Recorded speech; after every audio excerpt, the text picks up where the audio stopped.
Olá, alunos da segunda série do ensino médio. Nós estamos aqui para mais uma aula de sociologia e hoje nós vamos retomar essas discussões sobre um aspecto fundamental da nossa vida em sociedade, que é a discussão. Nós somos naturalmente diferentes. Como vocês sabem, eu sou a professora Jennifer e estarei aqui junto com a queridíssima Fabiana, maravilhosa, esplêndida. É sempre um prazer estar aqui, né? Uma dupla maravilhosa. Estou aqui do lado da Jennifer. Essa mulher é tudo na minha vida. Rainha. Entendeu? Rainha de tudo. Então, hoje a gente vai aqui para a nossa última aula de retomada da segunda série, né? Retomando aí habilidades da primeira. E a gente vai falar justamente isso, que o natural da vida é a gente ser diferente. Exatamente. E nós pedimos, né, Fabi, aqui para os nossos alunos, para os colegas professores, somarem as nossas vozes, né, a sua própria experiência com a diferença. Exatamente, né? E é o que a gente sempre fala. Eu acho que a melhor parte dessa dupla aqui é justamente a diferença que enriquece. Exatamente. É só ousadia e alegria. E para começar a aula, a gente vai deixar aí a habilidade para vocês na tela. Então, a gente vai trabalhar a habilidade de compreender que a humanidade só existe na diferença. Porque imagina se a gente vivesse um mundo onde todo mundo é igual, pensasse igual, fizesse tudo igual. Exatamente, né, Fabi? Quando a gente pensa na diferença, né, é um elemento tão constituinte em nosso cotidiano, mas nós somos socializados, educados para só perceber e valorizar aquilo que nos assemelha, né, nesse processo de construção da nossa cultura, de construção da nossa identidade. Mas o que existe de mais natural na humanidade é a nossa capacidade de nos diferenciarmos. Exatamente. E é por isso que a coisa mais importante, né, quando a gente fala aí da gente começar a pensar de maneira sociológica, né, esse olhar sociológico, é a gente aprender a desnaturalizar as coisas, é entender que nada é natural, e é isso que é maravilhoso. Então, esse processo de desnaturalização, que a gente falou bastante, né, na primeira série lá para eles, é entender que nada na sociedade é natural, tudo é uma construção social. E, nesse sentido, a desnaturalização, né, é uma concepção a respeito dos fenômenos sociais, ela surge como um papel central no pensamento sociológico. Então, muitas vezes a gente vai pensar, é natural que exista desigualdade, né? A desigualdade é algo normal, porque ela sempre existiu e sempre vai existir. Mas quem disse isso? Exatamente. A diferença é algo constituinte, né, das construções, das sociedades, das etnias, né, dos nossos gostos, das nossas construções históricas. Mas a desigualdade não. A desigualdade não é natural e nós precisamos desnaturalizarmos esse fato, né? Não partirmos do senso comum, daquilo que considerar que aquilo que se repete é algo natural, porque nada é natural, tudo é uma construção histórica e social. E justamente, eu acho que o que faz a vida ser interessante, conhecer pessoas interessantes, é o fato que todas elas trazem ideias novas. Porque imagina você ir para um lugar onde todas as pessoas são iguais, e aí, por exemplo, você conhece uma pessoa, e aí ela fala sobre as mesmas coisas, ela tem as mesmas concepções, ela é absolutamente aquilo. Aí você vai para outro lugar, conhecer uma outra pessoa que vai falar exatamente as mesmas coisas, com as exatas mesmas concepções. O que tem de novo? O que tem de mágico? Né? O que tem de mágico nas nossas relações sociais é justamente conhecer pessoas novas e novos pontos de vista. E a gente tem que entender que nós somos seres humanos que produzimos cultura, e é por isso que não existe nada natural, porque tudo vai se modificando ao longo do tempo. Né? As formas de comportamento e a vida em sociedade, né? Senso comum, essa ideia da gente achar que as coisas são naturais, não são realidade. É claro, é aquilo, sempre que a gente vive a mesma coisa cotidianamente, a gente naturaliza elas. Sim. Eu vim para cá e eu estava lembrando justamente de uma coisa que... Aqui em São Paulo, a gente tem muito costume de falar distância para a gente mede em tempo. Uhum. Né? A gente não fala, onde é a sua casa? É daqui uns 4 quilômetros. Não, uns 10 minutinhos daqui você chegou. Para onde a gente vai? Não, meia horinha a gente está lá. E a gente naturaliza como se isso fosse... que justamente é natural, todo mundo mede distância por tempo. E não é bem assim que funciona. Mas justamente por ser algo tão corriqueiro, a gente faz sem pensar. Mas não é porque a gente faz sem pensar que as pessoas fazem da mesma maneira. Exatamente, né, Fabi? Os professores estão colocando aqui que essa diferença, basta olhar para as nossas culturas e essas diferenças elas podem ser percebidas entre os indivíduos, como eles se vestem, o tipo de música que eles gostam, o tipo de filmes que eles apreciam, a arte que consomem, né? Então, existe aí um conjunto de elementos que fazem parte do nosso cotidiano. E são construções, né, históricas, que são construções geográficas, né? O São João, aqui em São Paulo, é diferente do São João em Salvador, né? Em Salvador, por exemplo, Saudades na Bahia, quermesses. né, nós temos amendoim cozido, nós temos canjica, e canjica, né, na Bahia, é um mingau de milho que a gente faz, coloca na geladeira e no dia seguinte ele está assim, parecendo uma gelatina. E canjica aqui é outra coisa, né, Fabio? É o mingau mais líquido, né? Não, canjica aqui não é com grão do milho. Ah, é com grão. Né? É um grãozão, assim, é como se fosse então, uma sopinha. É mais líquido, não fica nós tão... estamos no mesmo espaço geográfico, né? Compartilhando símbolos semelhantes, e ainda assim nós percebemos essa diferença que é construída pela nossa história, né? E um dos elementos fundamentais que a Fabi trouxe já, que é a discussão que a cultura é tudo aquilo que é produzido pela humanidade.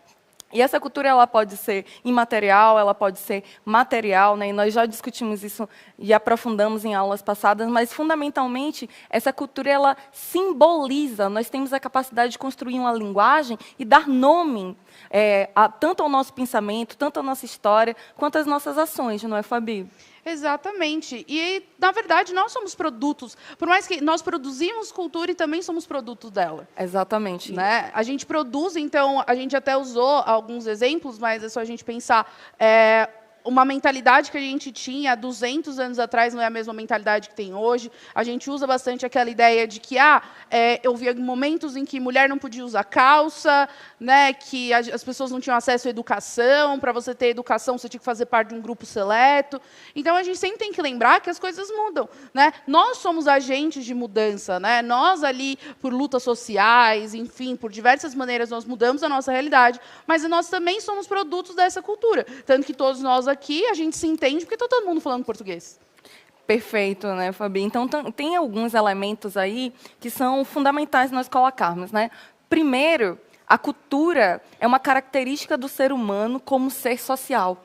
Né? Então, enquanto os animais eles estão compartilhando, né, estão agindo a partir dos seus instintos, os seres humanos, vivendo em coletividade, sendo socializados, produzem jeitos, né, formas de sobreviver que são diferentes, né, que se adaptam a determinada realidade, que produzem heranças culturais. Um outro ponto importante, né, Fabi, é que a cultura é adquirida, né, é um comportamento aprendido. Nós não nascemos sabendo uma língua, os rituais que nós vamos fazer parte ao longo do tempo, e esses rituais mudam de país para país, de continente para outro. Eu acho que vale a pena a gente lembrar de uma conversa. Essa conversa, a gente deu uma aula sobre isso ano passado, mas aquela conversa que a gente teve sobre a questão do menino lobo, né? Que você lembrou daquele filme, a gente falou do Mowgli, enfim.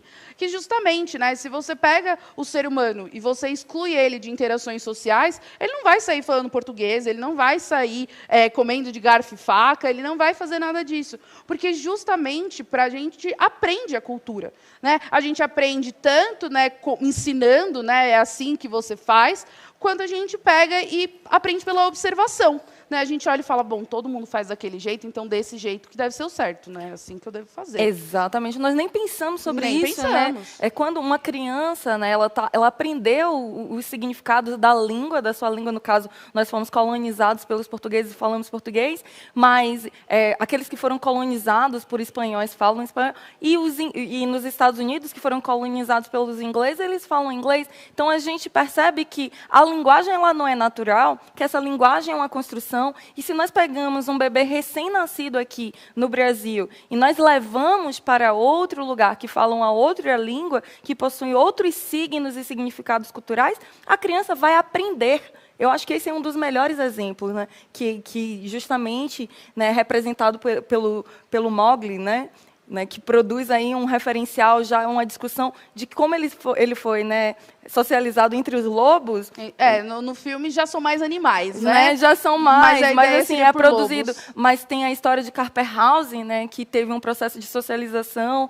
Tem o Quarto de Jack, né, que produz aí um outro referencial sobre como a cultura e a socialização ela está relacionada aí com os processos de aprendizado que nós vivemos ao longo da vida. O professor Diego falou uma coisa bem interessante. Falou: a cultura é um sistema simbólico que dá sentido à vida das pessoas. As ações, os pensamentos, os sentimentos.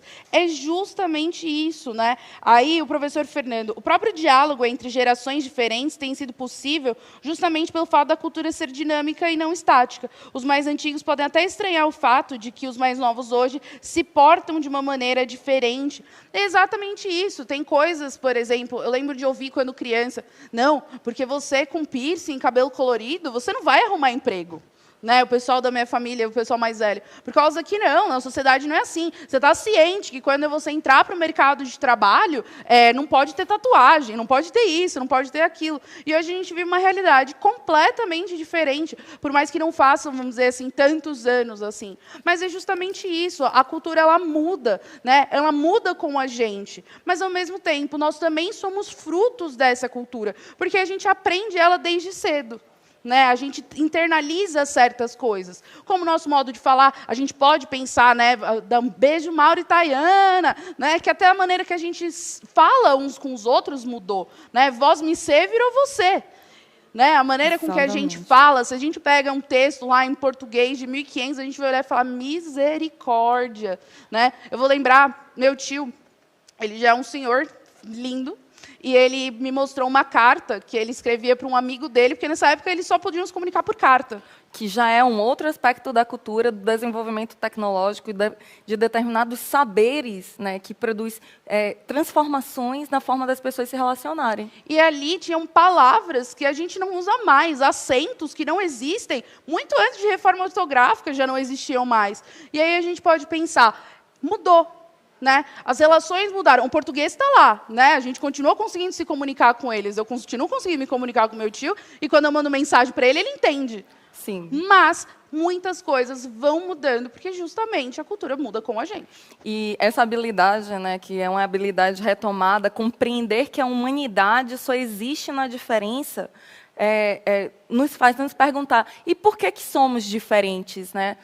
E a diferença não está na nossa humanidade. Né? A nossa humanidade nos assemelha, né, enquanto espécie humana, né? Mas é a cultura que nos diferencia. São as nossas diferentes etnias que nos diferenciam. É o processo de socialização dos aprendizados, das internalizações, né, que produz essas diferenças que nós precisamos aprender a valorizar. E a gente tem que lembrar que nós somos produtos da nossa história, seja da história do nosso país, da história da nossa família, né, e da nossa própria história que nós vamos construir. Então, vai aparecer aí na tela para vocês, né, que a gente tem em comum ali é a capacidade de se diferenciar dos outros. Basicamente, o que a gente tem em comum é o fato que somos todos diferentes.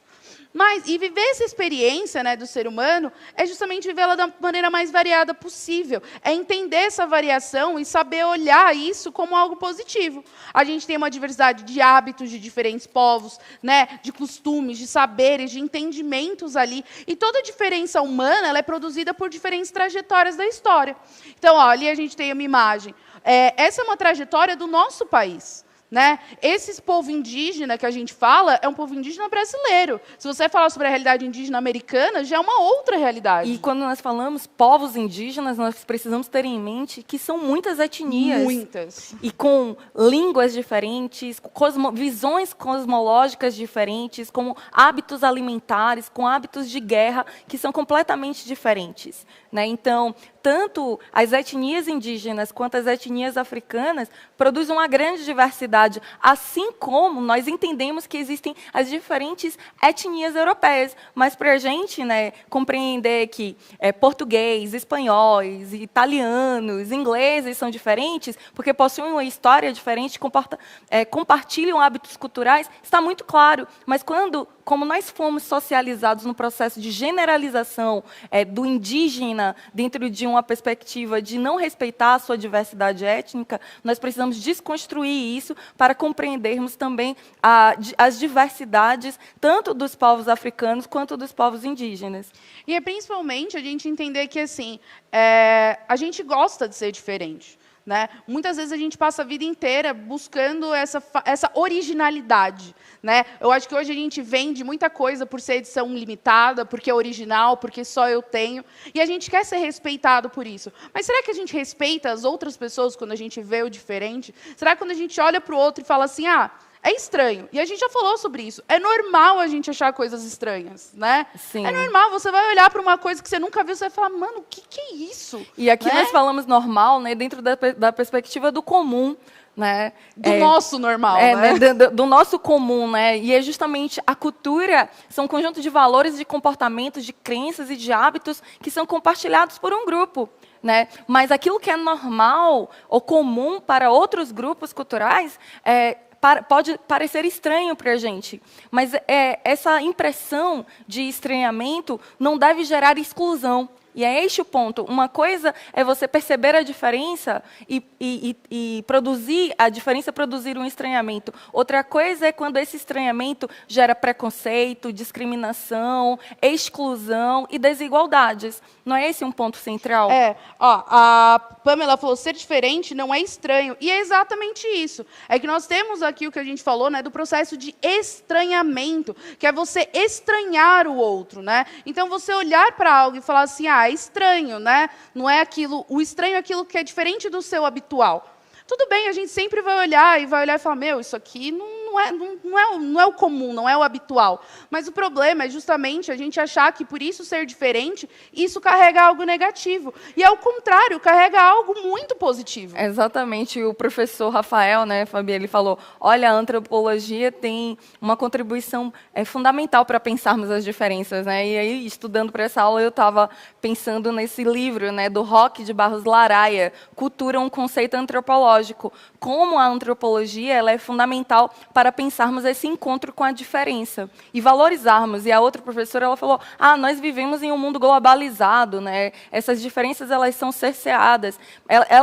Nós vivemos em um mundo globalizado que incentiva o consumo, que existe uma série de produções, mas a nossa diversidade, as nossas diferentes trajetórias, diferentes identidades e diferenças culturais, elas ainda são permanentes. Olha, o professor Marcelo escreveu aqui bem interessante. O estranhamento é a raiz do conhecimento, ainda mais quando estranhamos aquilo que é familiar. É justamente a desnaturalização do olhar, é a gente entender que muitas vezes aquilo que é familiar para a gente é estranho para o outro. Né? E muitas vezes a gente vamos dizer assim, a gente vive naquele piloto automático, é assim porque sempre foi, é dessa maneira, mas a gente nunca parou para pensar, mas será que quem faz isso? Até onde isso é normal? Até onde, né? E essa discussão, né, do tornar o exótico familiar e o familiar exótico é uma postura antropológica justamente que visa o estranhamento e a desnaturalização. Veja, Fabi, nós precisamos tornar o familiar aquilo que nós estamos acostumados, que faz parte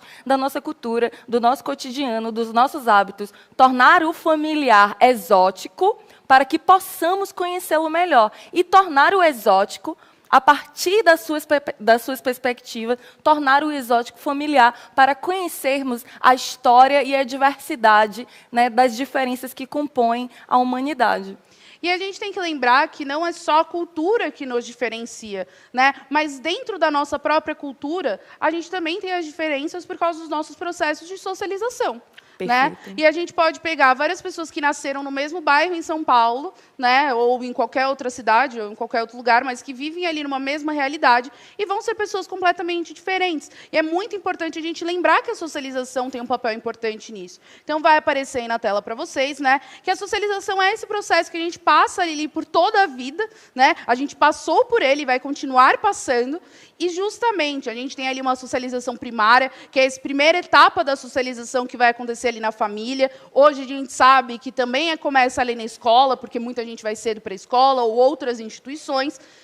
E ali já tem uma diferença, porque cada família tem ali as suas regras, tem ali os seus costumes, os seus hábitos, e aí já começa a se diferenciar mesmo estando no mesmo lugar. Perfeito, né? Ali no início da aula, nós falamos da festa de São João e falamos que aquilo que vocês chamam de canjica aqui é diferente do que se chama no Nordeste. E o que existe como canjica aqui, lá nós chamamos de mungunzá.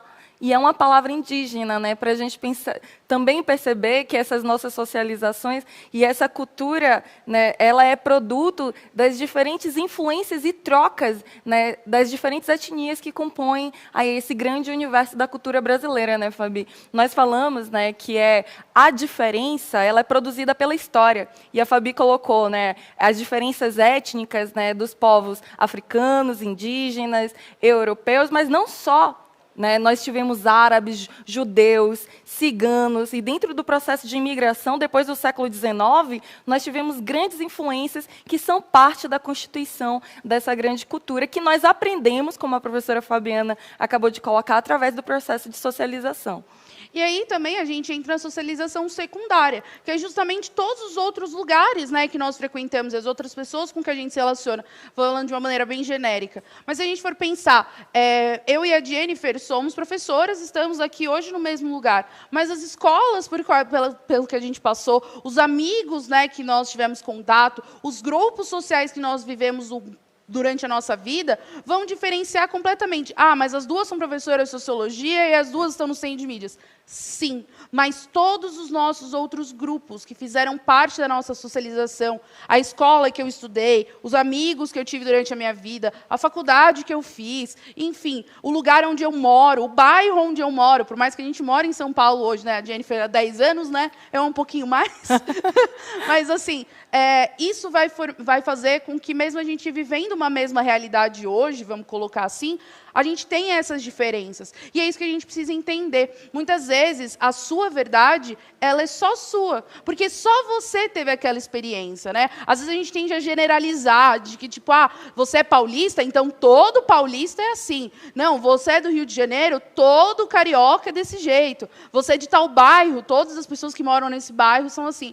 Mas cada uma delas teve experiências completamente diferentes e que vão fazer com que cada uma delas também seja diferente. Isso é fundamental, Fabi, porque assim, perceber que a nossa forma de pensar, de sentir e de agir é produto da cultura em que nós fazemos parte e é parte produzida pela nossa socialização, na nossa família de maneira direta. E o professor Diego, a socialização secundária, ela permite, né, contato com outros agentes de socialização que não só a família e permite aí ampliar as nossas perspectivas, né, fazendo rupturas com questões que nós aprendemos no espaço familiar e nos ampliando, né, com as diferentes diferenças, né, que vão aí construindo o nosso caminho e o nosso olhar. Por isso é fundamental desnaturalizar, estranhar e produzir um olhar sociológico de afastamento do senso comum. E se afastar do senso comum não significa romper com a cultura, significa que nós vamos entender o que é a cultura e também vamos entender o que é o pensamento científico que precisa ser verificado através de um método. E quem quiser, né, escutar um pouco mais sobre o pensamento científico, a aula do terceiro ano nós vamos falar sobre isso, né? Exatamente. Olha aí, o merchan. O merchan. E lembrando, né, a gente também tem muito importante, né, que a gente falou já sobre isso, e é um conceito filosófico, mas é a questão da alteridade, né, de se colocar no lugar do outro e ver que, muitas vezes, a gente está olhando tudo por um ponto de vista único, e esse ponto de vista é único mesmo, porque, às vezes, é só seu, né? Exatamente. E a gente precisa trabalhar esses outros pontos de vista. Aqui, a professora Sandra, a cultura é um processo coercitivo?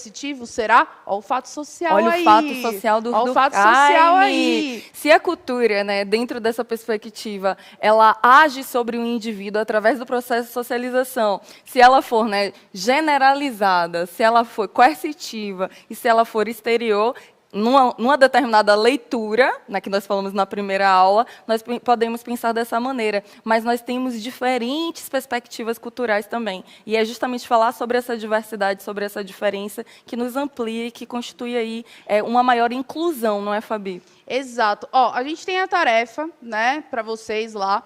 Eu já coloquei a tarefa da aula passada, né, a gente já passou por uma manutenção, eu espero até amanhã colocar dessa aula, mas, ó, eu tenho uma pergunta para vocês refletirem, né? Então vai aparecer aí na tela. Se nada é natural, tudo é uma construção social, por que então os seres humanos tornam-se preconceituosos? esse é o ponto central, né, professores? Vocês já colocaram, né, alguns spoilers aqui, que se nada é natural e tudo é uma construção, ninguém nasce preconceituoso, logo nós aprendemos a ser preconceituosos. E como nós podemos aprender a sermos a excluir o outro, nós precisamos aprender o contrário, né, a incluir a diferença, e isso só pode acontecer dentro de um processo educacional que permita a diversidade, que permita a diferença e que inclua, né, as diferentes formas de existência da nossa cultura e do nosso ser individual, dentro da identidade múltipla e dinâmica que é construída ao longo da nossa vida. E assim, na correria dos últimos segundos da aula, por favor, coloca esse slide para eles, por favor. Eu queria deixar muito claro para vocês a diferença entre falar que alguém é diferente, né, e alguém que é desigual. Porque a diferença é que a pessoa, às vezes, não tem uma semelhança, ela não tem características que veem você como igual. Então, existem diferenças. Mas a desigualdade, muitas vezes, ela é a ausência de equilíbrio. É dizer que algo é melhor do que outro, que algo é pior, né? Então, é muito importante a gente entender que ser diferente é algo maravilhoso, mas quando a gente fala sobre desigualdade, aí a gente tem um problema. É a diferença de oportunidades, de relações de força. Nós queremos agradecer profundamente a participação de vocês, assim, somou as nossas vozes, avaliem a nossa aula e na próxima semana nós continuamos, né, com as nossas reflexões sociológicas, não é isso, Fabi? Exatamente, eu vejo vocês então na próxima aula.